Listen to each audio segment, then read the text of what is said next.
मेरा सवाल था कि क्या सवाल था, जरा ऊंची बोलो।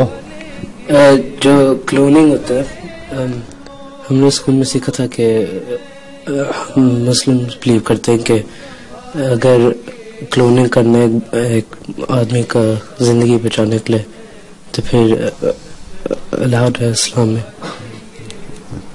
लेकिन क्लोनिंग करने में और जो जिंदगी बचाने के लिए क्लोनिंग किस तरह करनी है?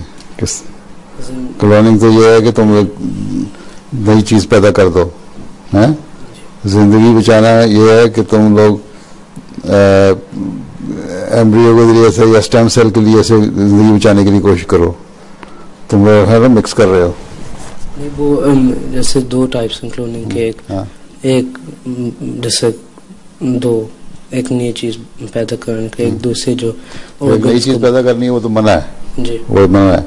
बाकी इंसानी जिंदगी बचाने के लिए कोई भी तरीका इख्तियार किया जाता है, मुख्तलिफ तरीके हैं आजकल, तो उसमें वो जायज़ है। हाँ, तुम सवाल खुल के करो ना पहले। नहीं, वो मैंने पूछना कि वो इसे दो टाइप्स हैं। एक है जो सिर्फ ऑर्गन्स को क्लोन करते हैं, देखो ऑर्गन्स को करके मतलब बात चीजें खत्म हो जाती हैं, बात स्टेम सेल्स के लिए से नई रिसर्च हो रही है और वो भी पुरानी होती जा रही है। या बच्चे की पैदाइश के वक्त उसमें देख लेते हैं तो एम्ब्रियो के जरिए में वो बहुत दफा उसमें